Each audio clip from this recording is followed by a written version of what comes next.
Banality of Evil, to Hannah Arendt, exactly. The book comes from a 1963 book. You can get it on the internet or read about it and what it's about. She's a political theorist, a philosopher. She wrote it as a journalist covering a Nazi trial. And it's called Eichmann in Jerusalem, a report on the banality of evil. Adolf Eichmann was a Nazi who was being tried. And he was not a field Nazi, he was an office Nazi. His job was just to process paperwork and send Jews to the gallows. Yeah, so he was doing an office job.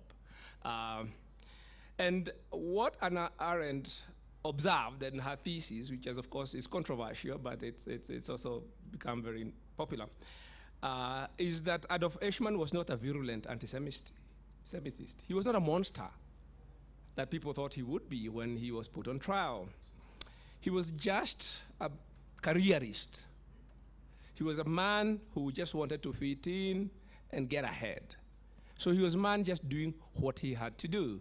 So I think the insight was that, you know, at the bottom of these things we call evil, the rank and file genocidaire or Nazi or Interahamwe is just a rank and file ordinary person who is trying to fit in with their community, put a little pressure by elders who call you and tell you what are you doing, yeah, and not many people can stand up to that and obviously want to belong, so they fit in. Often I read the comments on the Star online, on the political stories, and I think of banality of evil. Because I'm told that there's a lot of all this drivel that you find there, political drivel, ethnic, most of it, is the work of paid bloggers. Yeah, there are armies of paid bloggers whose job is to spew this hate speech and all this stuff. That's their day job. Yeah, the young people who say they work in social media, but their day job is to insult other people, incite hate, tribalism, whatever you call it. So they're not monsters, yeah? They're just doing what they have to do to get their daily bread, ugali, and to get ahead in life, yeah? Like Eichmann, they're just clacking away with a keyboard, yeah? Just clacking away. But they're not alone. In Kenya today, the dominant narrative is that the easiest way, and particularly for young people to get ahead, is to get on the political gravy train. That's how you get ahead in Kenya today, in this Nairobi in particular. Hairdresser meets upwardly mobile technocrat, and bang, billions. So other hairdressers say, I need to meet an upwardly mobile technocrat or politician or somebody. Yeah? What do I have to do? Okay, this is what you have to do, and to get ahead. So, where is that taking us? Asking what's the outlook for 2017? If that's what we are doing, what's that taking us? Of course, it depends on the choices we make. Everything is, we are here because what we say today can affect what happens tomorrow. So it's not predetermined, yeah? Depends on the choices we make. Whether we continue feeding the monster to get ahead in life, or whether we come to our senses before it's too late. Yeah, because, yep, you may not be a blogger, but there are lots of business people here. They will contribute to the political campaign of one side or the other. Do you know what your money will do? Is it going to pay blogger or buy machetes? Do you ask? Do you hold these people accountable? Or are you just doing it so that when they win power, you can get your entrepreneur contract and get ahead in life? Yeah? All of us, we feed the monster. Every day, we wake up, we go to do what we have to do to get ahead, and we feed the monster. Yeah? Whichever side you are. Either you are provoked, so you are responding, or you are the provocateur, but all of us, we're feeding the monster. And then we ask, when somebody says, hey, you guys, when David D says, you guys, you're feeding the monster, say, no, no, no, you can't say that, you can't say that, you can't say that. You should be arrested. Yeah? We are feeding a monster. And people have fed these monsters before, and we know what has become of societies when you feed this monster. One of the big unknowns, in my view, is, of course, whether the economy can continue to finance this madness. Yeah? How long can the economy finance this madness? The sugar bailouts that Ngojiri talked about, which are going to happen, yeah? Where's the money going to come from to pay for them? Yeah? Buying opposition politicians, paying the bloggers, giving loyal business people those contracts to supply AI and whatever it is, and all these sort of things. The bad loans that are bringing down the banks. Yeah, all of that. Could happen before, could happen after, but sooner or later, it's coming. Yeah, because one thing we keep forgetting is that all this is paid for. Yeah, and obviously, if this is where we are putting our resources instead of putting them into production and all sorts of other things, sooner or later, it becomes unsustainable, and something has to give. So that's my outlook for 2017. From where I sit, I don't see political contests. Yeah, I see a society feeding on itself. Congratulations, Star. Thank you very much.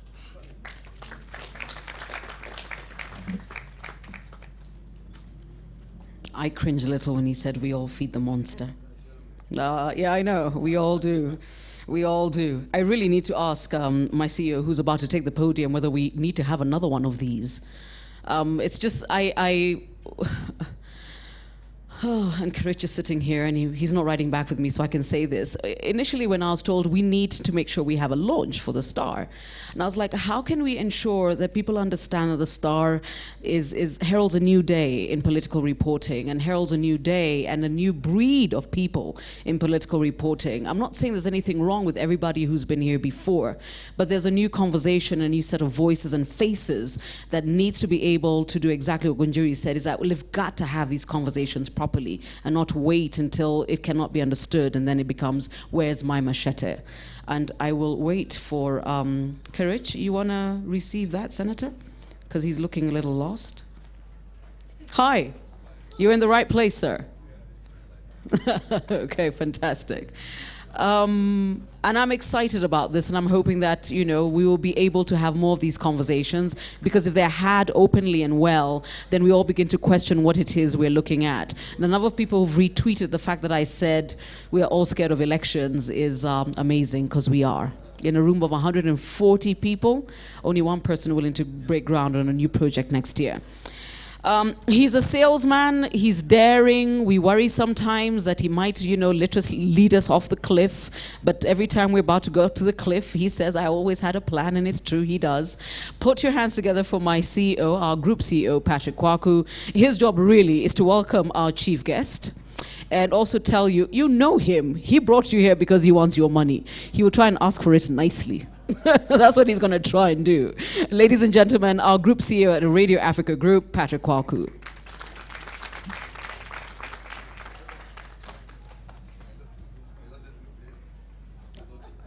Good morning.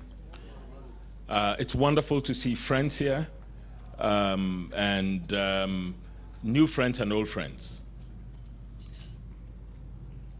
I will ask for your money. That I will do. But that's really not why we're here.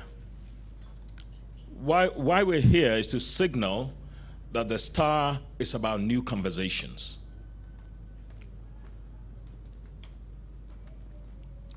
Why we're here is to signal that the Star is a new newspaper. I first came to Kenya, I think, in 1988. And when I came, I had come to work for Reuters.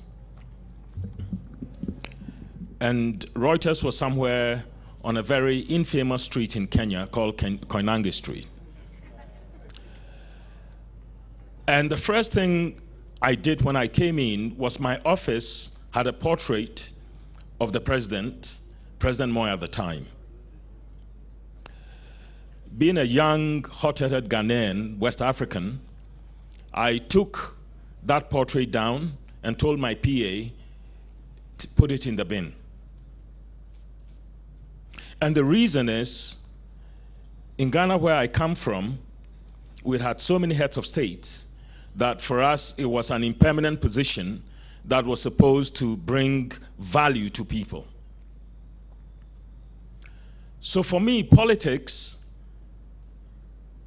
it's never been a means to an end, but politics for me has been a means to create development. And for me, newspapers, the media, are really about a conversation for change in any society.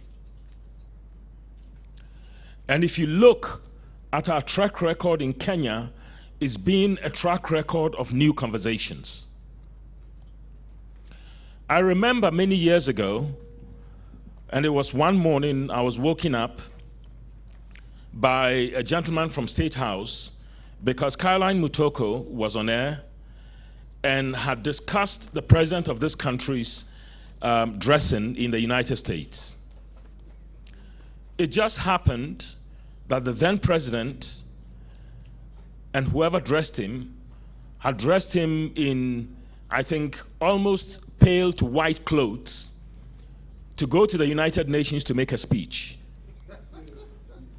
Now, for those of you who know international politics, you don't address the UN in a light suit. And if you know television, television is normally calibrated for white faces initially. So when you have white and black faces and you happen to be a black man in a white suit, you look very different. That morning, Caroline said, and forgive my knowledge or my memory, she said something like, he looks like a pimp. The only thing they forgot was to give him a fedora and a walking stick. Now, in a traditional African context, that would be rude and unacceptable. But it's the fact. And in Kenya, we love talking behind closed walls. We love papering over the cracks. We love not talking about the things that will change our society. And it's time we did. Radio Africa is a media for change and a media for conversations.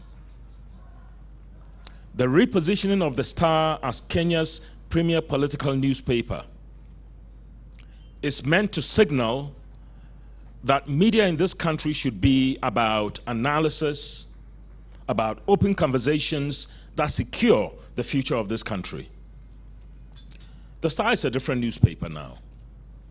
It's a paper that's predictive, that's analytical, that's forward-looking, and not a paper of yesterday, and which is why I ask you to support it. It has over 15 million page views in a month. For those of you who are advertisers, you need to look at this newspaper differently. It is designed by the world's best designers and the best media strategists. If you take that newspaper and you open it and start reading, it takes you in. And when you finish, you understand the politics that determines business and the business that determines the economy of this country. It's what we have given you. For those of you who continue to book traditional media, I think it's time to change. And it's time to support a media that delivers value. Morning after morning, people who put advertising on our network like Minor Kageni in the morning just make millions out of it because it moves Kenyans. Kenyans want conversations that are real, and that's what this network does. If you don't buy this newspaper, subscribe to it for your company because it makes your staff smarter and much wiser and much more connected. If you don't advertise in this, you're doing yourself a disfavor. And here's why. Every influential person, every decision maker in this country reads this newspaper. My alarm clock on my phone, I've switched it off because every day by 6 I'm woken up by somebody. Every day. If it's not influence, what is it? The Star today is probably the most influential single paper in this country. My job today is not to sell you because you are smart enough to know where to place your money.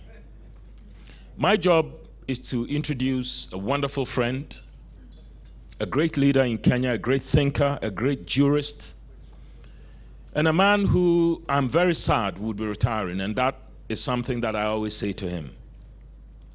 Because he has brought to the Kenyan judiciary respect where there was no respect, intellectualism where there was very little of it, and a sense of modesty where there was a barrier.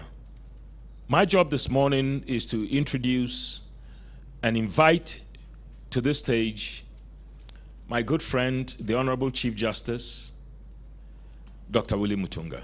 Thank you.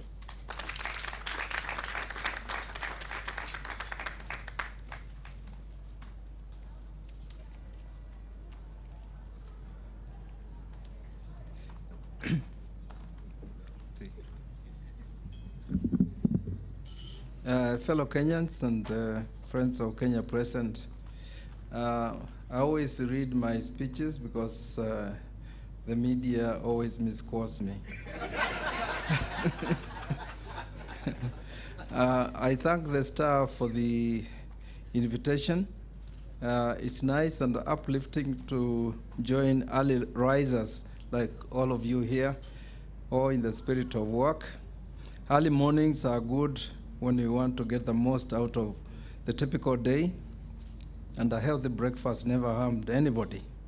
That said, I'm happy to associate myself with this event to relaunch the Star newspaper, one of the latest dailies to carve out a niche of its own in the rather competitive print media in Kenya.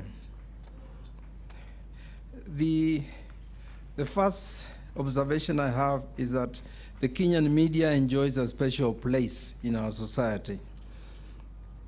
I have been joined at the hip with the media in my past and current work life. I've seen the media evolve in this country from the repressed but guardedly resilient model of the oppressive political era to a robust and assertive force that it is today. And that's why it's always encouraging to see a new and credible media outfit emerge and fight its way through the challenges associated with the startups, to be able to host an event as this one and to indicate it is here for the long haul. The Kenyan media enjoys a special place in society because repeated surveys have shown that the media is the most trusted institution in the country, with remarkably strong levels of public approval. One 2014 survey found that 85% of respondents had some confidence in the press, while in the most recent poll published by Infotrack, the media was again rated as the most trusted institution in the country, with 64.7% of the respondents expressing confidence in the institution. This is a virtually unique position that the Kenyan press occupies.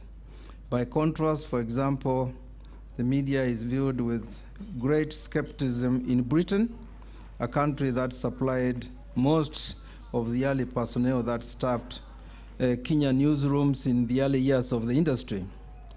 And according to a 2012 Mori survey, journalists were among the least trusted professionals in the UK, ranking at the bottom of the list alongside politicians and real estate agents.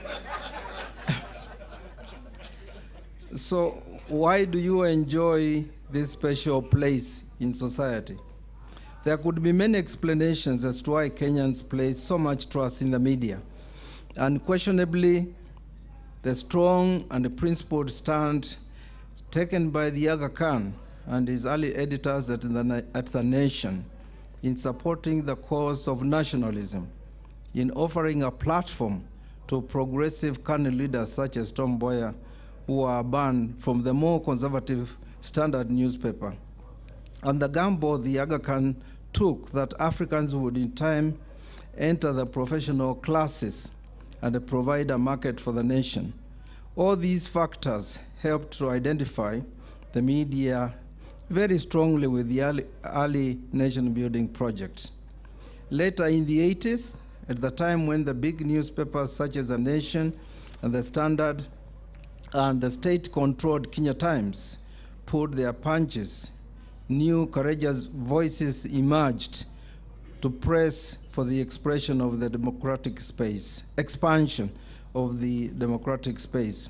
The Beyond magazine, published by the National Council of Churches of Kenya, the Nairobi Law Monthly, and the Finance magazine, and later the People Weekly, gave a platform to those who are fighting dictatorship.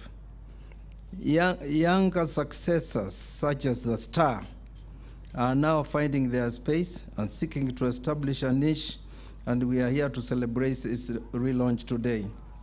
We must never forget that over the years, many journalists made deep sacrifices to help entrench freedom, the freedoms media enjoys today. Some were detained, others tortured and assaulted. A bond of trust over time developed between the readers and editors, which probably explains why Kenya's newspapers sell more copies than any of their peers on the continent outside South Africa. A journalist friend speculates that another reason people came to trust the media was the inherent weakness in state institutions that should ordinarily provide services to the people. To this day, wananchi still report cases of lost children, fires, or crime incidents to the newsrooms first, in the hope that some action might be taken after publicity is generated, or in other parts of the world, they would make their reports to the police.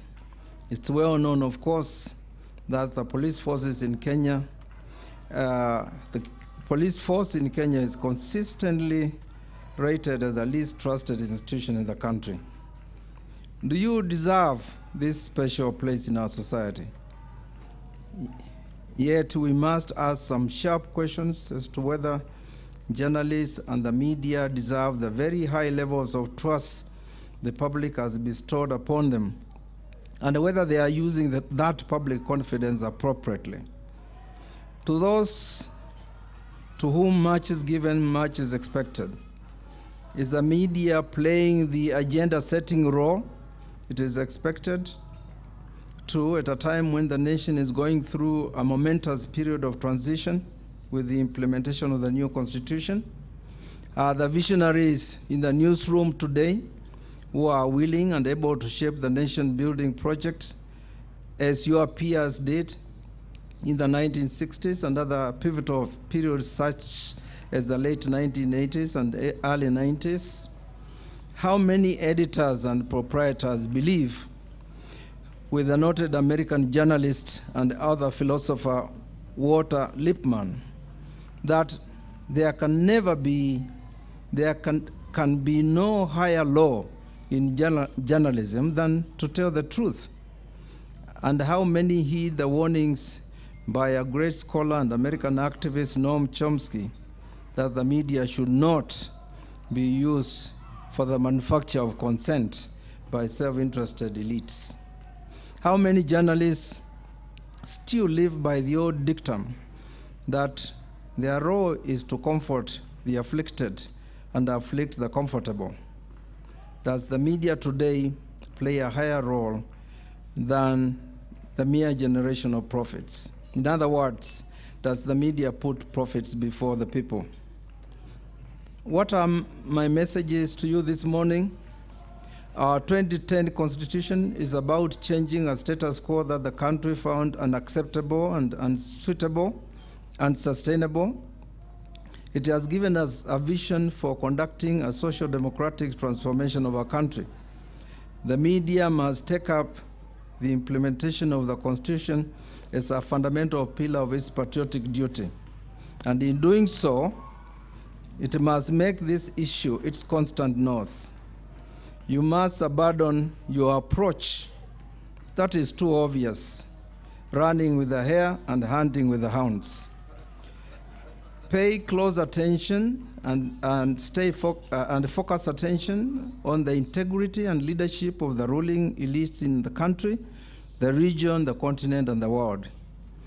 I agree with the great historian Eric Hobsbawm that our world risks both explosion and implosion, and it must change. There is no reason our media cannot be the leaders and teachers of the world. Because of the 2010 Constitution, the dawn of issue-oriented politics is upon us. The 2010 election will definitely be fought on issues such as corruption, devolution, and its pillar equitable distribution of resources, security, basic needs for all people, and that's education, food, environment, sanitation, housing, employment, clothing, health, and leisure, and the emerging financial battles between the national government and its county counterparts. Issue-oriented politics will weaken the curse of divisive politics that has made it difficult to transform this country. The rule of cartels, including those in the media, is an open secret. What lacks is a national dialogue on how to combat them. And history records 4 options. You give up and be enslaved, fight them until you win or lose, have a dialogue with them and draw ground rules on coexistence, engineer a war that none of them is left standing. So take lead in this debate, and as you do, focus on the as you do so, focus on the consequences of each of these options. Maybe your surveys may become pretty useful in this regard. You must prioritize the national projects of free, fair, and peaceful elections 2017. Pay special attention to the institutions that are critical to making sure this happens: the political parties, IEBC, and the judiciary. Maybe now is the time to have a national conference on this issue, and I believe a national consensus is possible. I'm of the view that your investigative journalism is weak and not supported by the media. If we need a lesson on this issue, the Ghanaian example is worth investing in, and our investor is from Ghana anyway. And on that note, let me end up by reminding you that the judiciary supports media freedom, ethics, and its sustainable development. You are aware of the High Court's decisions on security laws. I believe the Supreme Court's decision on digital migration gave the national capitalists in the media their key position in sustainable development of this country. That decision also confirmed the critical aspects of the freedom of the press as decreed by Articles 10, 33, 34, and 35 of the Constitution.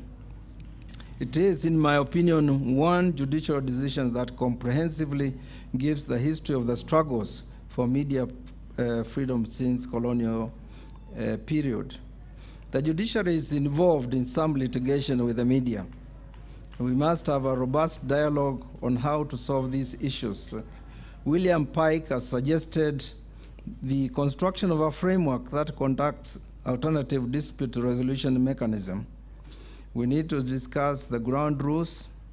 Although, as public servants, judges expect to be defamed, but we are individuals who also run institutions whose integrity is critical to the stability of the country. Going forward, I welcome that discussion. And thank you for giving me a hearing. My best wishes to Radio Africa Group as you relaunch the Star newspaper. Thank you very much.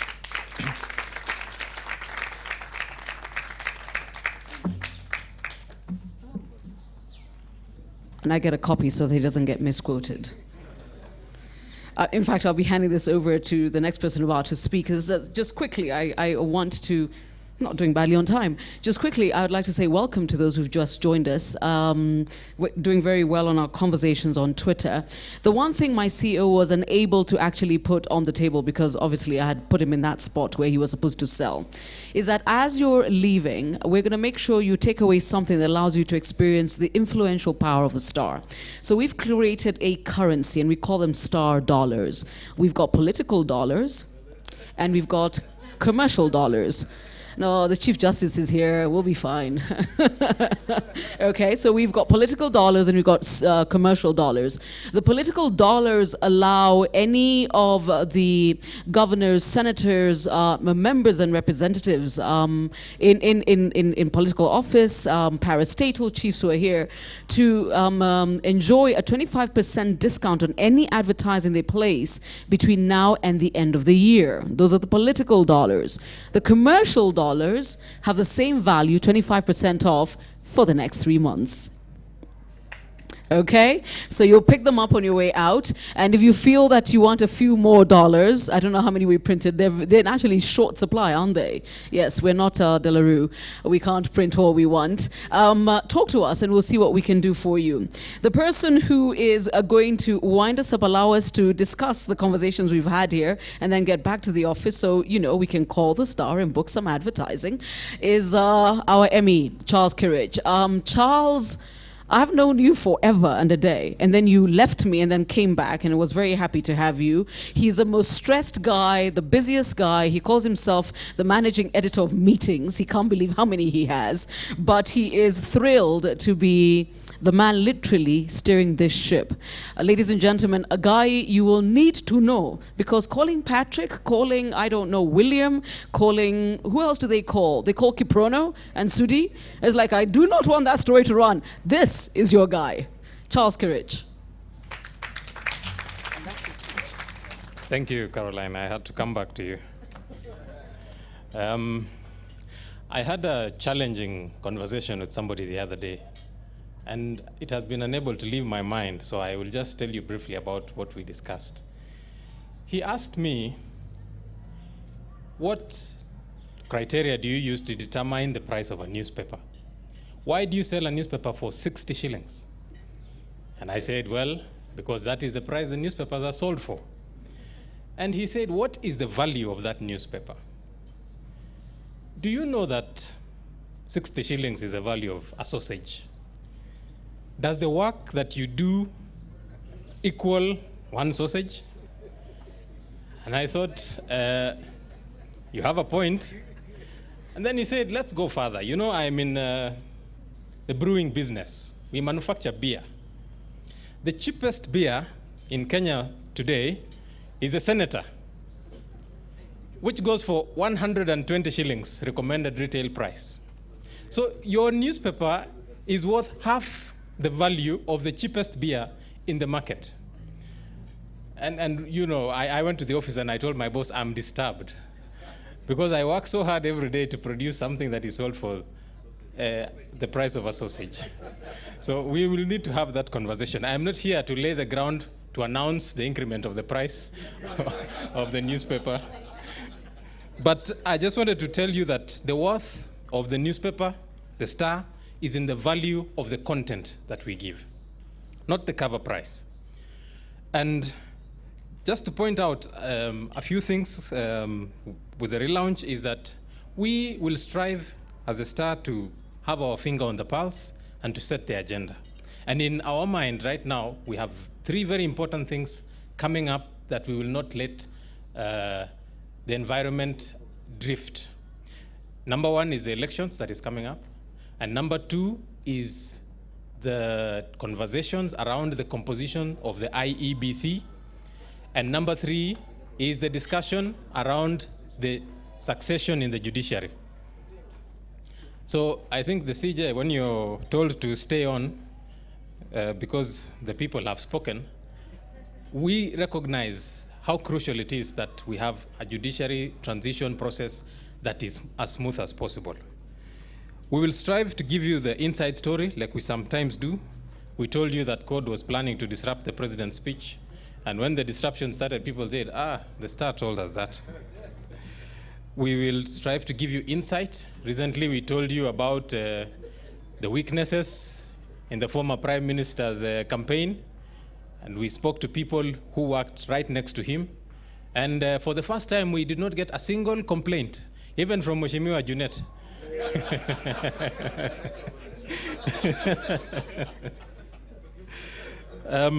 We go deep.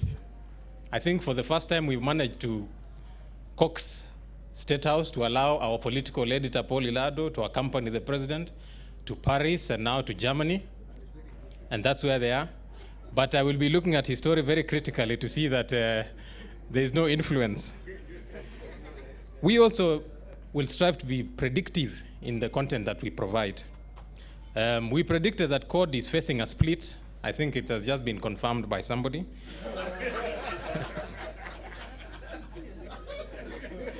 What I have heard, but I'm not very sure of, is Ngunjiri's very biased view that as far as he's concerned, the election is as good as gone. Because in my mind, I can see CORD has Western, it has Nyanza, it has Eastern, and because you have decided to mistreat the people in the coast, they have the coast as well. So Jubilee has Rift Valley and Central, and I think Northeastern has 5 voters probably. I don't know whether they will sway. So just before I conclude, I would like to recognize the political leaders who are here and the team at the Star that helps to make this a reality, and the business leaders who are here as well. So I will start with the Waheshimiwa. If you're here, please just wave. I think I will just allow you to introduce yourself without saying, making a speech. I know how dangerous it is to give a Mheshimiwa a microphone. Yeah, so since you've come, Mheshimiwa Junet, just, you can all just stand. That's Mheshimiwa Junet Mohammed, of course, Senator, Mombasa, aspiring governor. Senator Mutula, thank you, aspiring governor. Yes, Senator Njiru, Wangare. I will not repeat what Senator has said. Good. Maybe my team at the Star, I'll just say who does what quickly. The editors that who are here. Oh, they are not sure who they are. Okay, we have Francis Openda. At the end is depth content, the one who will give us all the analysis. If the CJ feels the investigative journalism is not good enough, that is the person that I will be talking to. Next to him with a red tie is Francis Mureithi. He's a news editor. Then there is a beautiful lady, Karen Bogwa, is a features editor. And then we have the man with the famous beard, Mr. Wycliffe Muga, is our opinions and analysis editor. I think the Star is the newsroom that has the most balanced composition in terms of ethnic composition. We don't ask anybody where you come from, we look at your abilities. So just to conclude, as the third newspaper, when we were the third newspaper, we worked 3 times harder. Now I'm happy that we are no longer the third newspaper, but we are the #1 political newspaper. So that is the value we will bring to you. We will come to you for insights. And sometimes, rarely, we will get something wrong. And when we do get it wrong, we will always say, we got it wrong, we are willing to correct. So Bwana CJ, I know once in a while we've had conversations about something we've run, but we are willing to listen, we are willing to correct any mistakes we have made, and we look forward to a very fruitful relationship with all of you. We wish you all the best. Enjoy your breakfast.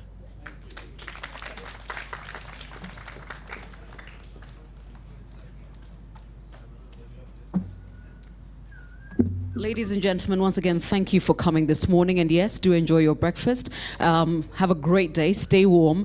There's a person you will meet even as you step out. And she's a very hardworking, probably has too many Red Bulls, but she's a great addition to our team. She's the COO of the Star, and her name is Agnes Kaleche. In fact, she's the person who allowed us to print the Star dollars. So look out for her. Grab her business card. Agnes, where are you? Are you busy dishing out? There you are. I was already dishing out political dollars. And incidentally, the dollars are of different colors. So if you've got political office or you're in government, make sure you take the right dollar. Commercial dollars, Kilimo, right? Unless you have political clients you want to give political dollars to. All right? Once again, thank you very much, and have a great week.